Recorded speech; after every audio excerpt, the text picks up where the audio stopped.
Yeah, yeah. In your house with O'Con. Hey, O'Con in your house. Hollywood in your house. Hypocrisy's head in the clouds.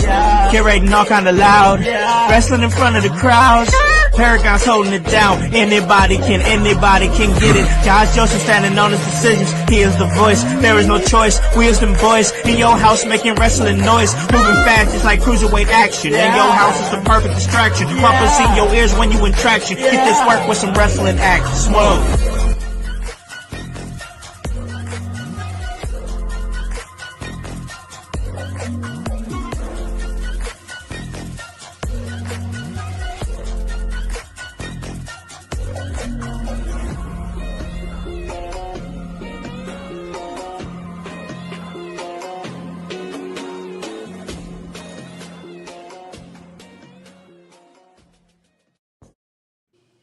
What is up, guys? What is cracking? It's the Con Man, and I am in your house. And you guys already know the vibes. Anytime we slide on through, we're here to give you that work when it comes to this professional wrestling business. And guys, it is Wednesday, which means it's time to give it to them raw. That's right, it's the raw deal with Howse.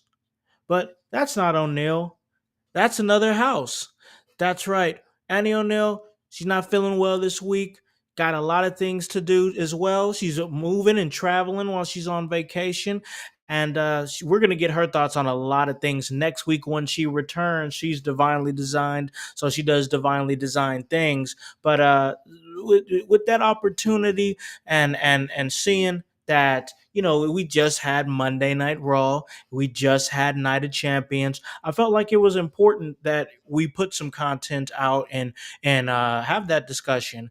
And there's a guy right over here. You see him over here right now. He just so happens to be on summer vacation. He's got the week off from doing his thing on football. I'll let him tell you all about that stuff and everything. But he's making his return to In Your House. That's my son. That is Elijah Wan. What is up, man? What's going on, Mr. Dad? Hey, what's up, man? So you're making your return here on the show. Why don't you let everybody in the household know what you've been up to since the last time that they've heard you? It's been a while since you've been on the show. You was on a Sunday house party a few months ago, but that was quite a few months ago, and you've had a lot of stuff moving from then. So why don't you just let the household know what you've been up to since the last time they saw you? Um, just kind of doing my thing, chilling. Obviously playing football. You know, got a new Switch too, so Oh yeah, that's been great. That has been great. We've been playing that Mario Kart World. I wasn't I wasn't into it at first, but the more that I played it, the more I'm digging it. I'm loving that knockout mode. That's real fun. Yeah, we was able to get one. You came into a little bit of money, and you was like, hey, we could chip in it. And that's not the first time we've done something like that, and now we've got some cool games to look forward to as we go into the fall. But yeah, man, that's cool. I know you've been doing football. You're off this week, and you've been really locking into some wrestling this past week. You've been locking into things like, of course, we all know, we like you said, we got the Switch too, and then. I see behind you, you got the Pacers jersey. Pacers been going through it, man.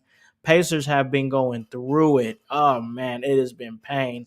I guess I'll ask you. We're definitely gonna get into Monday Night Raw. We're gonna talk about all that stuff and everything. But man, it feels like the Pacers been on the highest of highs, and now we're starting to kind of teeter and hit those lower lows, man. Like, what's it like for you, man? Like, oh man, you're a big Turner guy, and he's with the rival. Like, what's that like for you? I don't know. It's like surreal, meeting him 3 times, get autograph on a jersey. You know, it's just like the team's definitely gonna be weird without Turner. So it's just crazy to see him in a Milwaukee Bucks jersey. Yeah, no, it really is.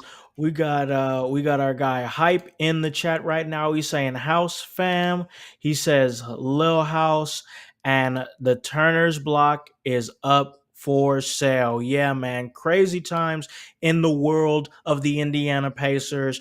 And, we've talked and shared about all that stuff and how I feel about it. I mean, we can get into it, all that stuff, but this is, in fact, a wrestling podcast. So, we'll jump right into that. I always like to just see what you've been up to and touch. They want to see what you've been up to and touch base with you and everything. But Monday Night Raw did just happen, and just like I normally ask Annie every Wednesday when we talk, I gotta ask you the same thing. Monday Night Raw happened. This was the Monday Night Raw after Night of Champions. It was a different start time at 6 o'clock, so we were kind of watching it as we were sitting there in my Mario Kart world. What was some of your highlights personally from this past Monday Night Raw? Um, I gotta say first of all that crowd wasn't into it, but I mean we're getting Io Sky versus Rhea Ripley again, which isn't really something I'm really excited to see, but I just know it's gonna be a good match. Um, the Judgment Day won back the titles from the New Day, bro. I love the New Day, but their reign has been terrible. And as I would say, thank God for the Judgment Day. Facts. Yeah, taking the titles away. Rusev and Sheamus, what a match.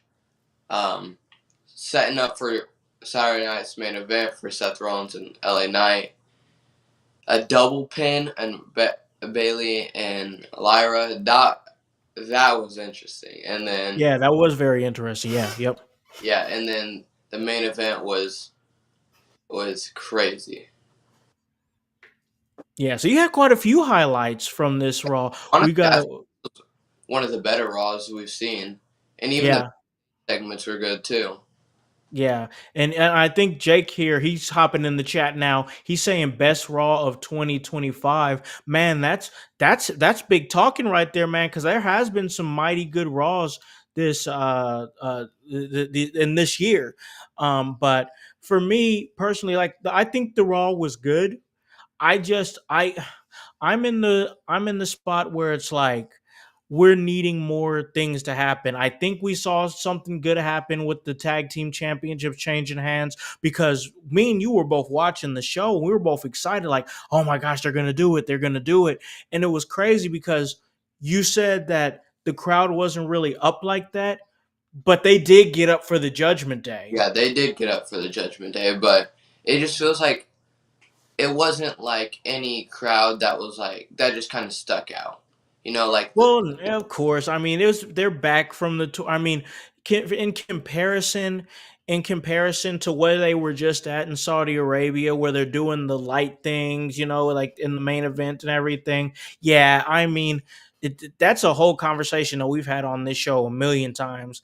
As far as like American crowds not getting up for wrestling, but that it's over. We get wrestling all the time here, yeah, so. I think we got spoiled with the Saudi crowd, and honestly, like I think that's probably the most electric the Saudi crowd's been since Saudi's been or WWE's been in Saudi, especially like Rhea Ripley got huge pop. Um, Cody, Randy, all those dudes, The Cena, ones you expect to get pops got pops. yep, and not just pops. They were like big pops. Yeah. Yeah. We got Jake back in the chat. He says the tag match was a banger. Bailey versus Lyra was fire. Sheamus and Miro Rusev for you WWE fans. Miro in AEW over delivered. Great show. I think that was great for Rusev because Rusev was in a situation where I was like, man, they got him on.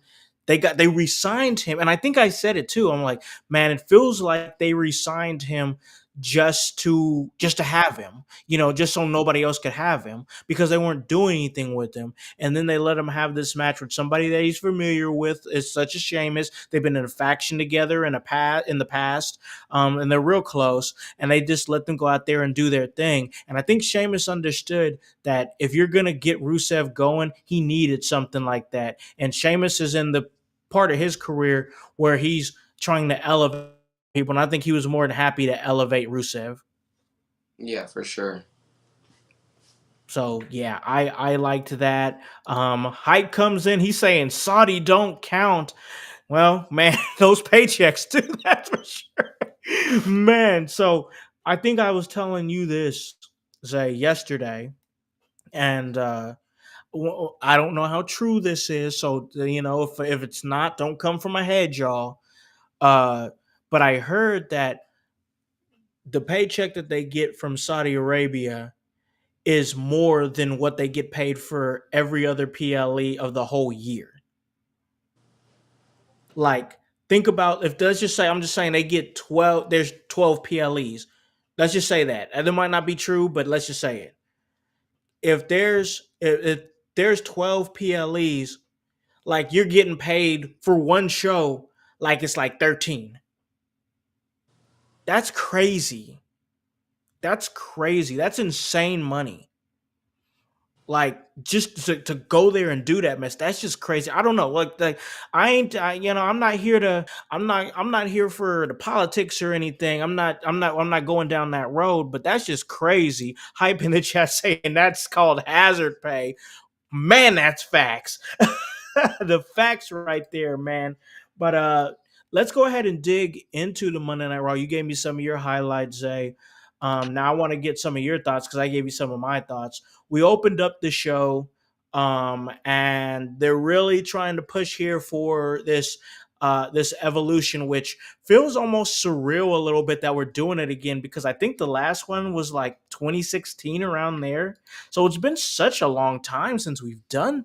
And the fate, like the whole women's division, is a completely different than it was back when they did the first evolution, and now they're doing the second one.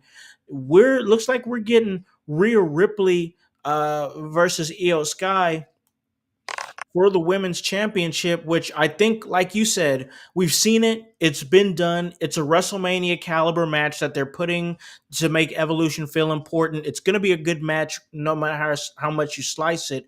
But we've run into the issue where it seems like Rhea only direction is to be in the title picture. And then they've cooled Io off quite a bit, because before Monday, I think the last 3 weeks before that, we saw her a total of less than 10 minutes screen time. So they've cooled her off quite a bit. I don't know if that's intentional or if it's just the writing of the show, but we're seeing that match happen. What do you think? What do you think about the direction of Io Sky and Rhea Ripley? Um, first of all, I mean, after WrestleMania 41, I thought they had a good thing with Io.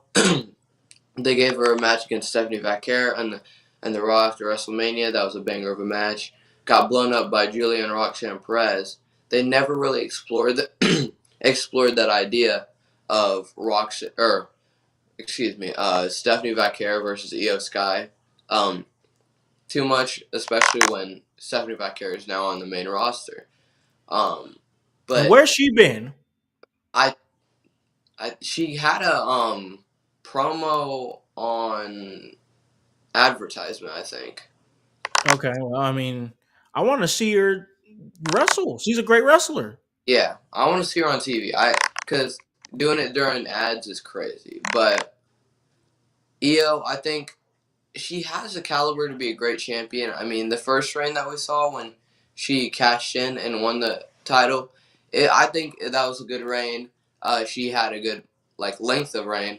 I just think the thing is, it feels like the title. She's just warming up the title for Rhea, because pretty much every storyline she's even had has been with Rhea. Or even anytime she comes out, it's only because somebody challenges her. Which, I mean, obviously she's a champion, but I want to see her have a match for the title. Yeah, yeah. It's as far as where they're at with EO, it's interesting because I do feel like they're going to, because they're gonna want to make Evolution memorable, right? Like they're gonna want to make a memorable moment, and I think honestly, with the way they've cooled her off and just kind of the direction, because after that, after you get done with this Saturday night main event and Evolution, the next focus is going to be SummerSlam. SummerSlam is one of your A plus pay per views. You know, people consider it to be behind WrestleMania. You know, as far as one of the biggest shows of the year. So you're going to want to have a big match, a main event caliber, top mainstream. That's the key word here, ladies and gentlemen. Mainstream match. You know, so who are you going representing the championship or being in the match or being in that match going into it as champion is Io Sky or Rhea Ripley? And I say that mainstream purposes as we're moving into one of their more mainstream events, SummerSlam. Right, right. I mean, honestly, I love the idea of Io Sky versus Asuka. I like it too. Yeah, but even if Rhea wins the title, I don't even know where you go. Do you just because Rhea's in a position where, let's say she does win the title, then she only has 2 weeks or whatever it is to build up a new feud for the title at SummerSlam. I think it would just be beneficiary to just have Io Sky retain. You could even have like Raquel or Roxanne cost Rhea or whatever, continue that feud. I just don't think it. The landscape of Raw, the women's division of Raw, a lot of the main eventers are in the mid card right now because you got Bailey, you got Becky Lynch Yeah, that's true. feuding with each other, and then obviously Lyra. And I think it's gonna be Becky versus Lyra versus Bailey at Evolution, but then you're in a position where Liv Morgan's hurt. Yep. Not sure if you want to push Raquel because she's a tag champ and she already has a match at Evolution. And I don't know if they're going to defend the women's tag team titles at SummerSlam. So the Raw women's division is looking kind of just bland. It's in a tough spot. It just looks like it's just Io Sky and Rhea Ripley competing for the title right now. I mean, yeah, because everybody else is doing other things. Like you said, it's they're busy. They're trying to establish the women's intercontinental championship by having perennial women's main eventers fight for it, all at the same time while trying to build up Lyra Valkyria because they want Lyra. They want to try to. They're trying to position Lyra Valkyria as a main player. I see them getting integrated. Like Lyra Valkyria is now integrated into storylines with Bailey and Becky Lynch. And now you have Roxanne Perez, who's integrated into storylines as a now, confirmed member of the Judgment Day and women's tag team champion.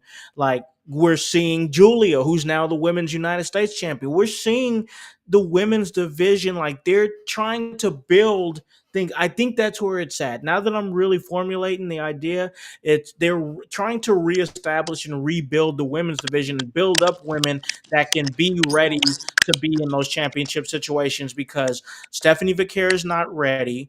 Roxanne Perez is not ready.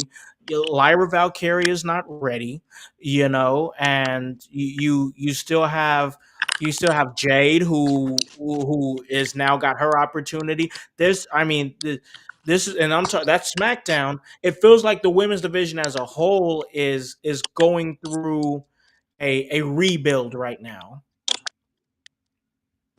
Yeah, for sure. And I think I think a rebuild is good, especially when Evolution is coming up and there's that battle royal. I mean that Kyrie Sane promo like vignette thing that was Mhm. fire. Um, it I like looks what they're like they're gonna. trying to rebuild with her. You said what? I said I like what they're trying to rebuild with her. Yeah, Kyrie Sane. I'm just scared she's gonna get with Roxanne saying that she's going after her. She's gonna get stuck in a women's tag division again, which I really I don't. I want to see Kyrie Sane in that women's intercontinental championship conversation at some point. Yep, yep.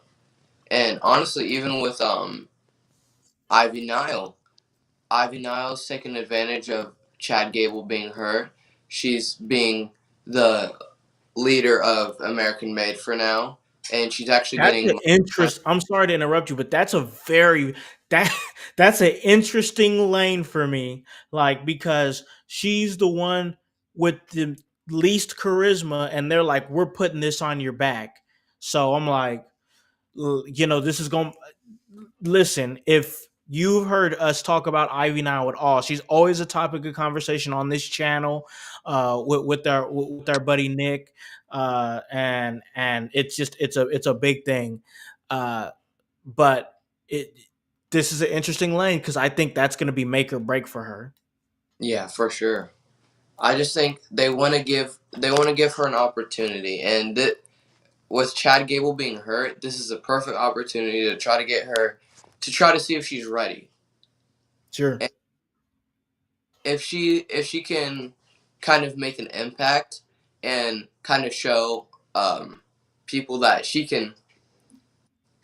doesn't really need to talk so much, but if she can talk like how Chad Gable could talk, where like the rest, like the Creeds, if she can talk like the Creeds or Chad Gable, I think she'll be in a prime position for a women's IC title, and I think her match quality backs it up too. So I think that's we're just in kind of like a make or break for her right now. Yeah, it's gonna be make or break because you got hype here in the chat, and he's saying she's getting released when Jack gets back. Listen, my question is, who the hell? El Grande Americano's back. He Oh yeah. returned. That's El Grande Amerikaiser. Oh, stop it. Kaiser's too busy being in Charlotte's DMs. Come on, we all know that. I set you up for that one, didn't I? And Oh man. Kaiser was in the back in Chad Gable's promo. So how would he get into a Grande Americano? So Oh my god, they're doing all that. Oh man, that's okay. That's gonna be interesting because this whole thing with with Chad Gable and everything they tried to build with it, I love it. I really do. Like, who's the Grande Americano? Well, it can't be Chad Gable now because Chad Gable's injured and the Grande Americano's it's just ridiculous, and it just makes me remember why wrestling is fun. So I enjoy that. But like we said, it is going to be make or break for Ivy Nile for sure. But we got to move on here. Let's move on to what happened. We were talking a little bit about the women's tag team championships. Let's talk about the new world tag team champions and Finn Balor and JD McDonough, the Judgment Day. That match was fire. I enjoyed it every bit of the way. Um, Maybe this is just, I think I came out of that match thinking because there's always so much, like, for me personally, noise around Finn Balor because Finn Balor is one of those guys that's considered one of the best overall wrestlers with the company. He's great. He was the first ever Universal Champion before injury and didn't having to relinquish it, and probably just completely changing the pace of his career. I mean, that was one of the biggest what ifs in professional wrestling in my mind, is how his first title reign as Universal Champion would have went. But we can't think about the what ifs. We can only talk about the right nows. And right now, it looks like that Finn Balor could be just one of those guys that's, could be an upper mid card guy, but he's just doing his thing in the tag team division. And like, well, I think it's time to start having a discussion that Finn Balor could be, just a really turned up tag team guy. It's and I'm not saying that in a bad way. I'm just saying we just saw him win the titles. I love the tag team cohesion between him and JD. I think this is really a shot in the arm that was needed in the Raw tag team division. Just because the New Day's reign, just and I love the New Day. Huge fan of the New Day, but it just, I don't know where they were trying to go with it after the Big E heel turn. I mean, they had an opportunity at WrestleMania to either have Big E cost them the championships and get their comeuppance for turning on him the way that they did, or help them win the titles and solidifying that he would be their heel, manager there, and move forward with that. But we didn't see any of that. We saw nothing. Like, it just all that, and that was like for me the second biggest heel turn behind Cena, and just nothing from it. So it was good to see the titles come off of them. Hopefully, they can figure something else out because this didn't work. But what did you think about the whole match, the whole situation? Judgment Day, new tag team champions. Man, I love that Judgment Day is a title or it's a champions, but I do have one like I think it's one looming question. Where do they go from here? Who do they face? Because the Raw tag team division is kind of it's just New Day, Judgment Day, um, The Viking Raiders or the War Raiders ain't even War on TV Raiders. no more. They're off TV. Yeah, I don't know if they do the Creeds. I could see them doing A Town Down Under. I mean, maybe. Have they? They haven't even been on TV like in the last week or Well, so. I haven't. Well, I don't know where Austin Theory is, but Grayson Waller's been on TV with the New Day. He Yeah, he had was a hanging out with the New promo Day. on commercial break by himself, by the way. Yeah, I don't know what's going on with that, but yeah, I so I'm just a little confused because like, and maybe because the focus of the show is different, but the SmackDown Tag Team division is hot with Fraxium and the tag team champions, the Street Profits, DIY, Motor City Machine Guns. You even have Los Garzas that's in the mix, Pretty Deadly that's in the mix, and then Andrade you and Rey Phoenix, the Wyatt yeah, Six. yeah, Andrade, Ray Phoenix, and now you've still got, of course, the Wyatt Six in there. Doesn't that seem maybe their intention is SmackDown be the more tag team focused show? That's coming into, but it's like if that's the case, why do you need tag team titles on Monday Night Raw anyway? Why don't you just have the tag team champions defend across both shows like you do with the women's tag team championships? Then Mm-hmm. that way it doesn't look so topsy turvy because like nobody even thought about the New Day as the tag team champions. Everybody knows the Street Profits are the tag team champions, so like it's just different, but what's your like? I've talked enough. What's your thoughts on the whole scenario? Where are you at? Once again, Judgment Day tag team champions. The direction from here is what? Do you have any thoughts? Any idea what it could be? I'm not even sure because like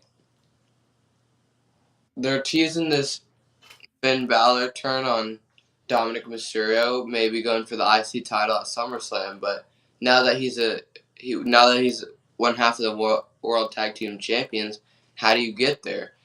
Because I mean, they're not going to not have the tag team titles at SummerSlam. So I wonder if they lose to somebody. But also, there's like no babyface teams like on Smack or on Raw, I should say, because you have all the heel team except for War Raiders, which we haven't even seen. They're A Town Down Under still heel, New Day heel, Creeds heel, Judgment Day heel, four heel tag teams all competing for the same title, and you can't have heel versus heel, heel versus heel, heel versus heel like all the time. So I don't know what they do. I don't know if they pull the trigger on the Austin Theory face turn, but even then, I mean, it doesn't make sense because he can't just. Who is he going to be partners with then? Right. Yeah, it's their tag team division is all kinds of weird right now. I had an idea of, obviously you say they can't keep doing heel versus heel, which I mean, what else are they going to do? So maybe the thought is to maybe try to find somebody who organically gets over. And, like we said, the Judgment Day, we're getting cheered. So maybe that's a lane. Every member of the Judgment Day has gold now. And I think that's very interesting to note as well. That's crazy. Let me just stay with this real quick because we got some comments here that I want to get to.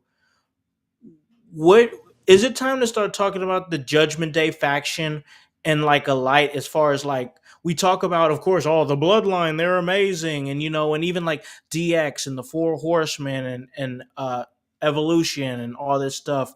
where it's time to. I think it's the Shield. I love the Shield. I think it's time to start looking at the Judgment Day and putting them in that conversation. Maybe they are one of the better factions of all time. What do you think about that? I mean, all time. I mean, when there was Dom, Rhea, Damien, Finn, there. Okay, Dom was North American champion, or Rhea was SmackDown champion or whatever, or Women's World or Yeah, whatever. I think it was Women's World. Yeah. Damien was World Heavyweight. Yep. Um, then um, then Liv Morgan came into the mix. Judgment Day was the tag team champions. Um, Dom's now the IC champion. Liv was a women's world champion. Tag team champions, multiple women's tag team champions. Now, world tag team champions on JD and Finn again. Women's tag on Roxanne and Raquel. Now, IC title on Dom. This is like, I think the titles speak for themselves. And I think they are going to go down as one of the greatest factions. And honestly, it's crazy to see them even as a faction because I feel like every year, especially during the summer, where it's like, oh, this is the end of Judgment Day. Yep. Oh, They're about to break up. yeah. And they always come back stronger than ever. And like you talk about the titles speak for themselves, and I agree with that. But also you got to look at the talent it's developed. It's given Finn Balor consistent TV time. We saw Damian Priest become a guy out of it. We saw Rhea Ripley become a girl out of it, a woman, a star.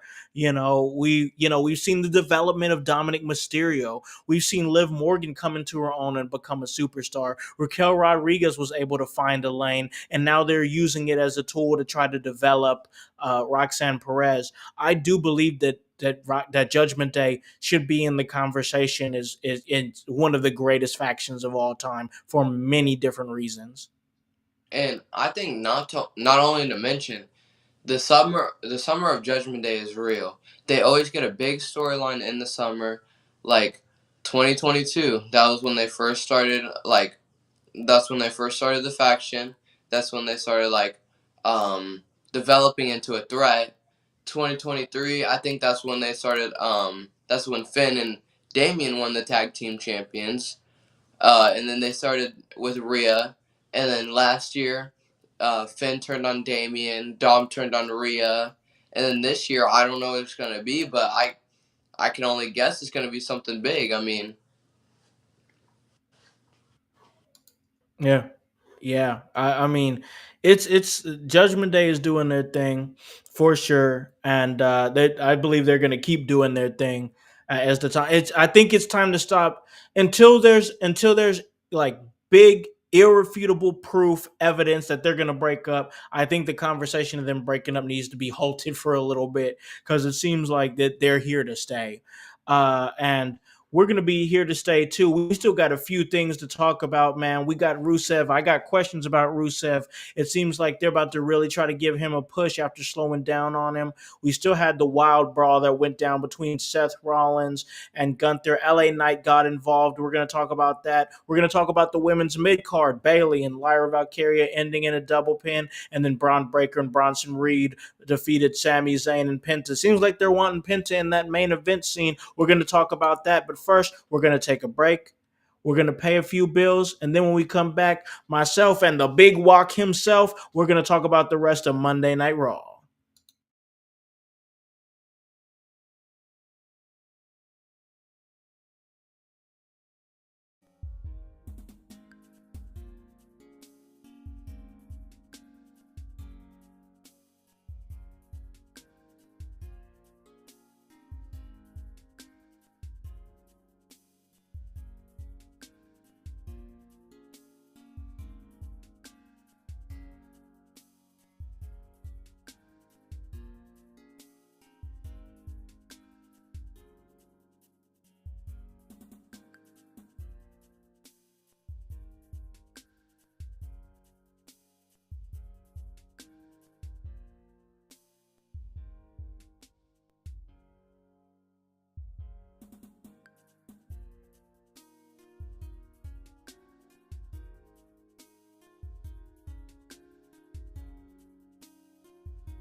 All right, guys, welcome back to In Your House. And we are back here at the Raw Deal with myself and Zay. And man, we're talking Monday Night Raw. It was a good Monday Night Raw.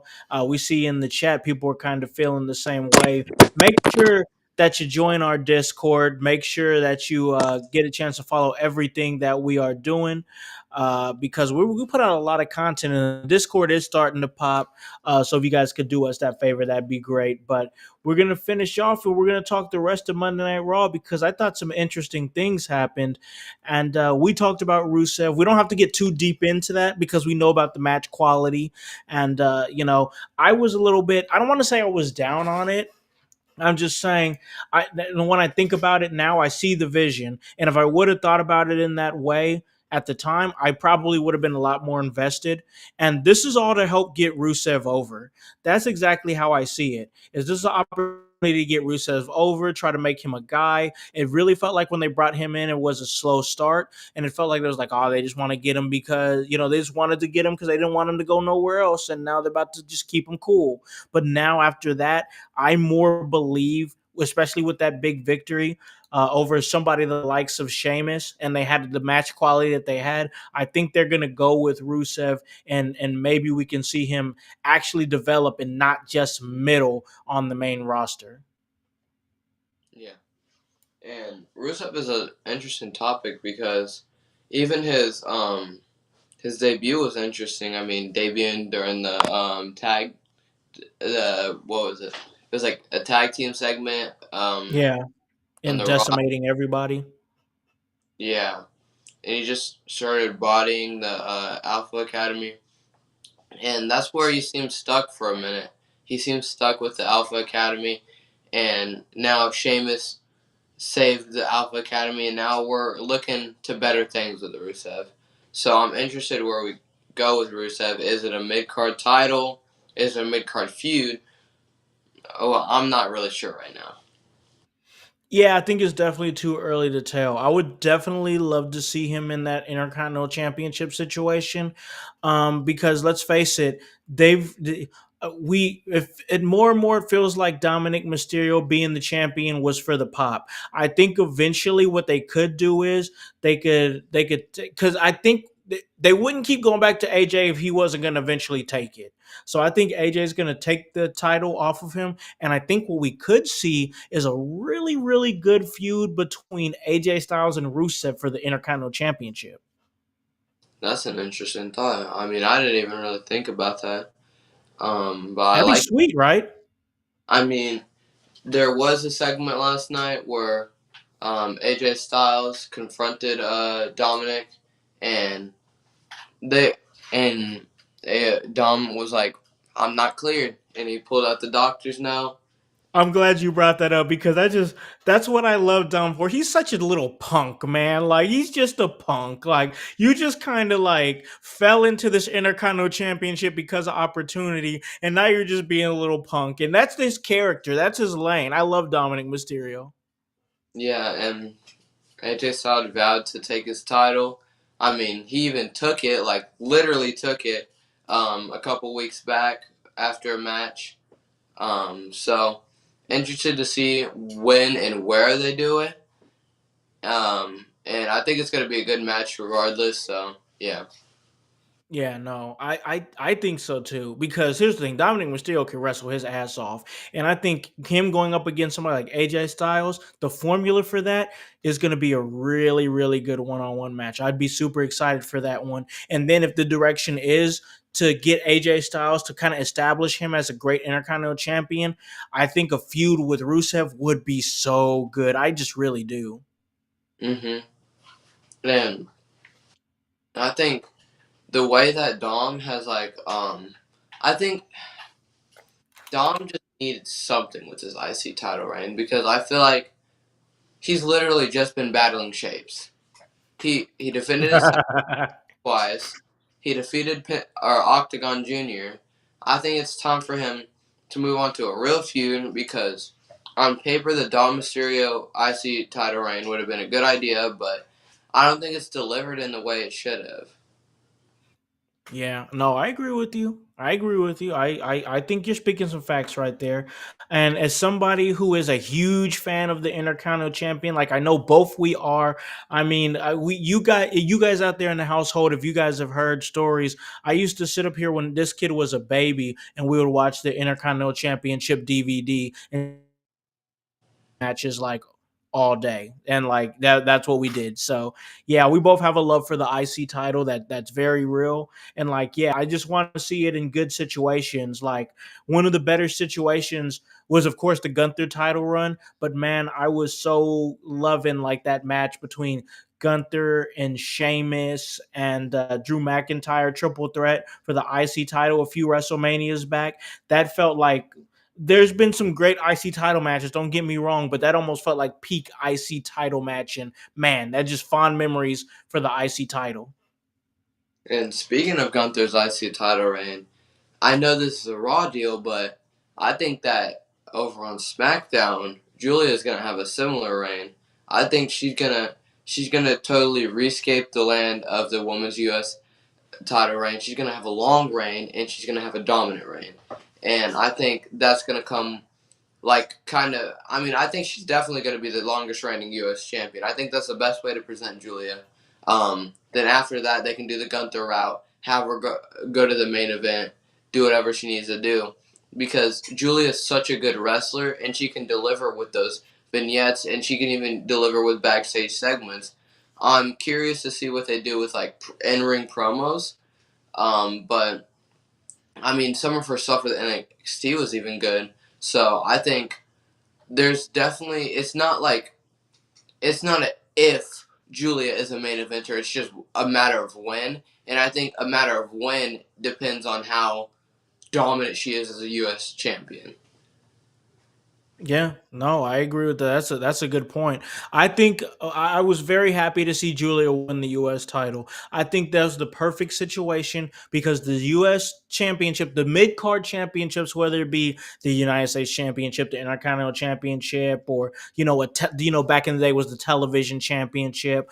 That mid card championship, it's so important because it's there to help develop and show you, are you ready to be the guy, the girl, whatever, what are you ready to be in that spot? We're grooming you to be in that spot. And that's always how it was. And then it became a thing in its own where you have some of the greatest intercontinental champions of all time, like a Gunther, like a Chris Jericho, like a Miz, like a Steamboat. For me personally, I remember The Rock holding that championship. Maybe not one of the greatest, Intercontinental champions of all time, but it was one of my first exposures to the belt. So like it's it's a title that's important in the realm of wrestling, mid card titles. And this ain't, we're not going to sit up here and go in detail and talk about mid card titles and blah, blah, blah. This ain't the mid card title podcast, but it is important. So I just love to see Julie in that situation. But we're going to get back to what's going on here. We talk about United States champion. Let's talk about former United States champion LA Knight, who's now got himself involved with all the rigmarole with Seth Rollins, with CM Punk. What I thought was interesting with that whole promo, as far as Gunther coming out and he's promoting his match with Goldberg, and then of course Seth Rollins and Paul Heyman come out, which still their dynamic is interesting to me. I think it still leaves some to be desired, and I'm not going to jump too much into that. That could be for a different time. But he made it clear that he wasn't there to cash in on John Cena, him being Seth Rollins. He wasn't there to cash in on John Cena. He was just there to make sure CM Punk did not win a championship, because he has no intentions for CM Punk to ever be a champion as long as they're, on that brand, WWE brand together. As long as he has a breath in his body, he will never be champion. So I like the pettiness in that. I will say that. I enjoy the pettiness in that. LA Knight, he's integrated himself into it. It just, for me, the LA Knight thing feels a little forced. Like, I get that he's over, but it's like, is he even, like, what? Does he even need it in this? Like, and he's strayed away from all his business on SmackDown, which is interesting. I guess I want to ask you, what was your thoughts on that whole segment? Um, I think the brawl with him and Seth Rollins, good, good setup for Saturday night's main event. I'm not sure if he. I'm not quite sure if he wins that though, because I don't know if Seth. I think Seth could maybe take a loss, but I can't really say the same with LA Knight. But I know how much Triple H loves Seth Rollins, so I don't know if he's gonna have him win, lose. I'm just curious on what we see, honestly. Yeah, yeah. Speaking of guys that I mean, flipping I want a Triple H loves. I want to talk about guys Triple H hates, and that seems to be carrying Cross. But the situation was interesting where he takes out Sami Zayn after his loss in Saudi Arabia, but keeping himself relevant in the feud was carrying Cross by taking out Sami Zayn. You got any thoughts on that? I think that's definitely a good rebuttal, considering they kind of booked Karrion Cross to look weak in a way because I mean they didn't really have him do much of like anything. I mean he had that chokehold, but I mean he only lost the one haluva kick, and I think a big thing that he should have been doing was talking because that's his entire character, trying to get in his head, trying to lead Sammy to the dark side. So I think there should have been more of that, but doing having him attack Sammy, it's weird because I don't know.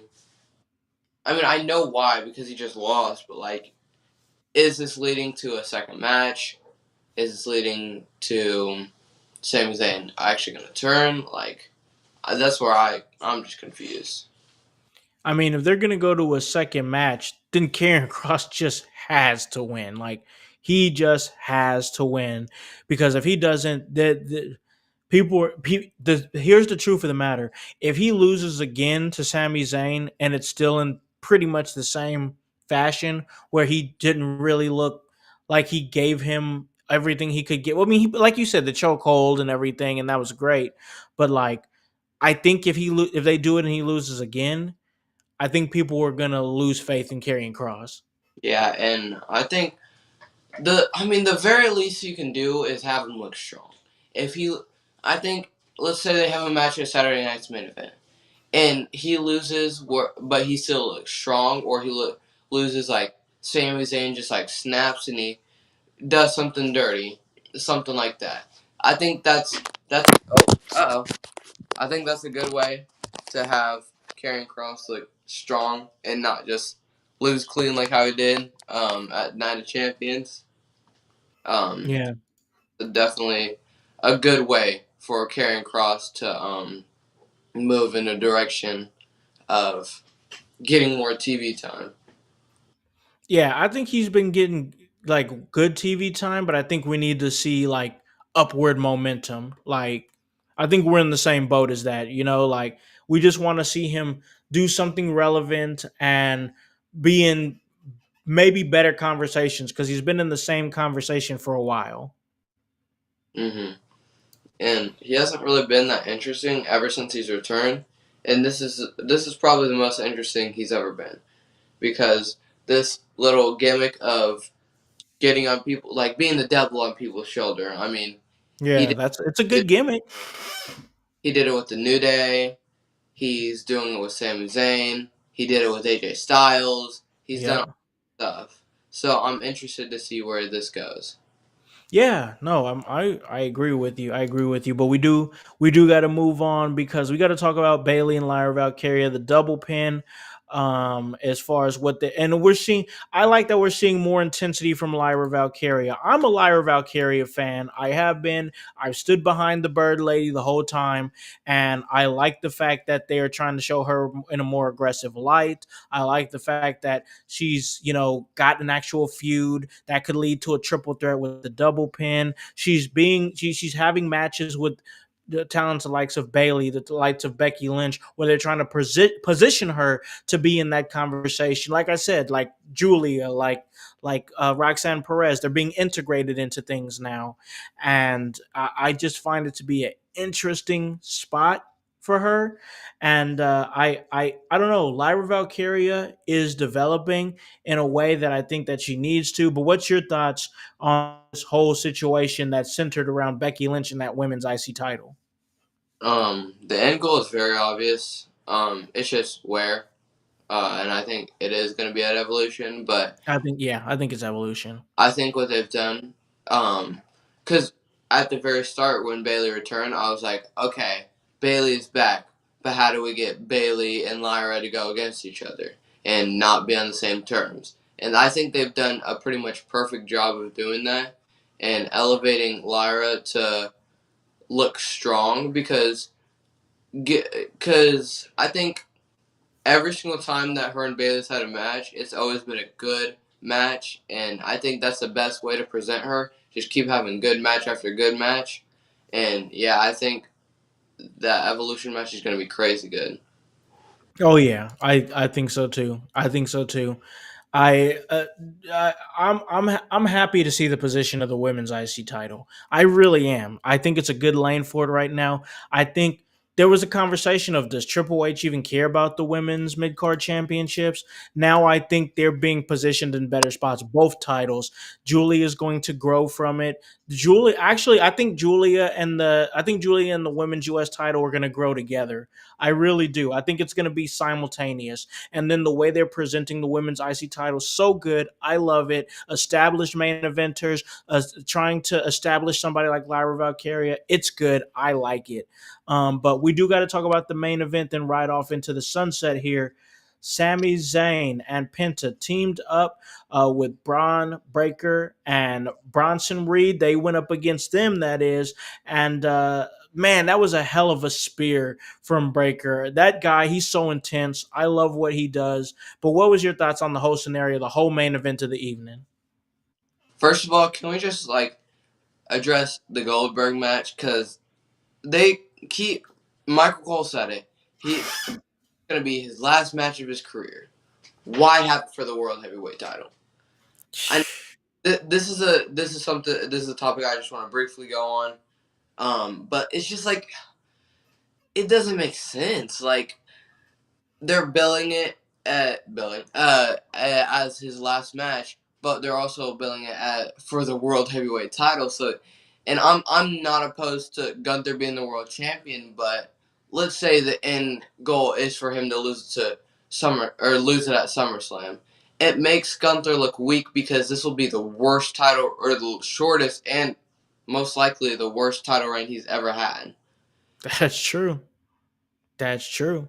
And here's what I'm afraid. I'm not gonna lie to you. I'm keeping it real. I'm afraid because like if it was almost any other like legend caliber type talent, I'd be like, yeah, they're definitely losing.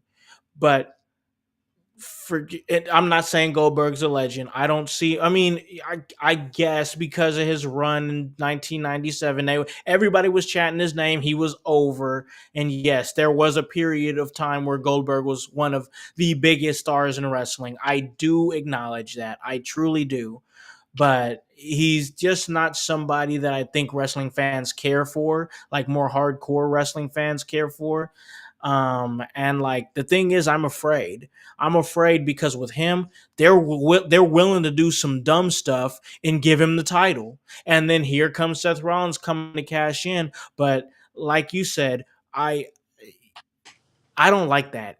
I don't like that thought that Goldberg beats Gunther. Gunther's one of your hottest acts. I don't care what y'all say. He's one of the best overall acts in the company. He knows who he is. He knows his brand. He wrestles his ass off. I don't care. You're not going to convince me that Gunther ain't one of the best in the company. And to give him to Goldberg because of his retirement and then give him the title and let him go out and on top and then what maybe show up on the next night and then get cashed in on. I don't want that. I don't like that. I just don't think that's the move. I don't know. Where are you at with that? Because I don't want to see that, but I'm afraid that that's what we could see. Okay, the way I see it is let's say Goldberg does miraculously win. It's his last match, right? What is he gonna do? He's just gonna ride into the sunset like John Cena. because I mean that's supposed to be his last match of his career. I mean that's what Michael Cole is saying. So why? What reason do I have to believe that Goldberg can actually win the title? Like I don't know. That's all I have to say about it. Yeah, I think it's a weird situation. I don't like that direction, but once again, back to the main event though, because that's a whole nother conversation we can have at another time. But back to the main event though, we saw what went down and everything. That was the first time we saw the Yeet Man the whole show, and I was like, man, that's crazy. We went the whole show without seeing him, and then he pulled up there at the end.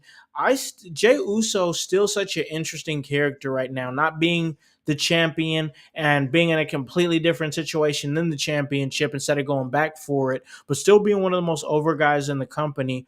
It's a strange spot to be in for him. Where are you at with Jay Uso as of right now?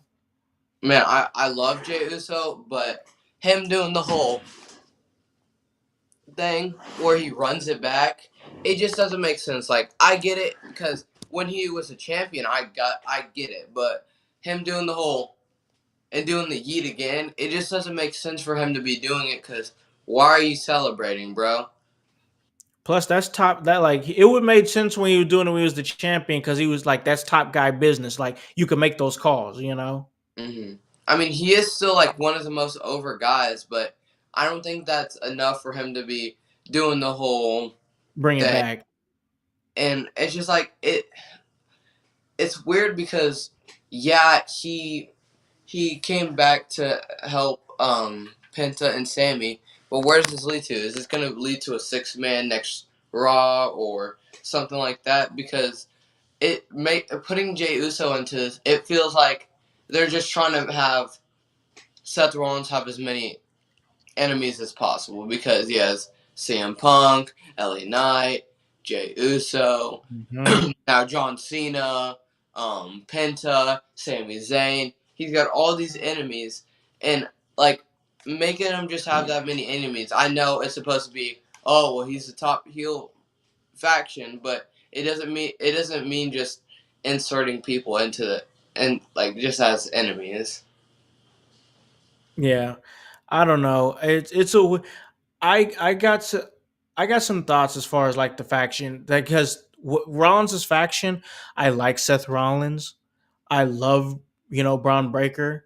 I love Bronson Reed. I'm a huge Paul Heyman guy. So all the elements are there for me to love this, but I only kind of like this. You know what I'm saying?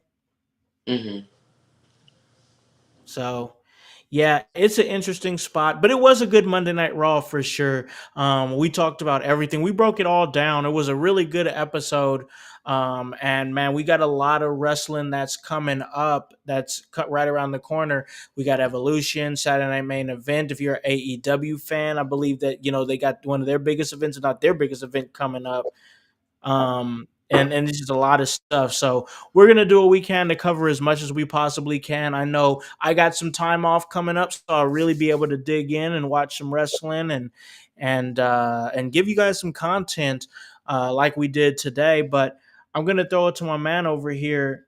If there's anything you want to plug or anything that you want to let him know, any final thoughts or anything for the show, now's your time. Go ahead and plug it. I mean, I got my Instagram, Alajuwony, ALAJUWONNY. So on the screen, and then just add NY. My TikTok, just my name, and then with 2 N's at the end, and then that's basically it. I mean, I got music out on Apple Music just under name Olajuwon. I mean, yeah, anywhere you want to listen to, and that's basically it though. That's right, man. You just keep on pushing and doing your thing. You got football. You don't have no football this week, so you can kind of just chill out and do your thing around the house. Like I said, I'm gonna be off for a few days. This coming up, so it's just gonna be a real family situation and enjoying each other's company. I always love when we get a chance to do this. So I'm super excited for it. So yeah, I wanted to give you guys some content. I'm sure we'll have some more content for you coming up. I'll be right here doing my thing at In Your House, and all the shows that we have, all the awesome shows that we have, whether it be Monday with Window Liquors with the whole gang there. We got the Raw deal popping. Annie O'Neal should be back next week. Then we have the ECW watch along where myself and the voice Josh Joseph talk all things ECW. Grun's doing his thing. Grun's room. He does a great job. And then, of course, our Sunday house party. Guys, so much that we put into it because it's all part of the work. And that's HOWSE. And the W stands for work. So, for my son Elijah and myself, guys, you guys need to hop on this bandwagon. Get on or get gone because the household is still going mighty strong. You guys have a great day and a great rest of your week. Peace. Yeah, yeah. In your house with O'Con. Hey, O'Con in your house. Hollywood in your house. Hypocrisy's head in the clouds. Curating all kind of loud. Wrestling in front of the crowds.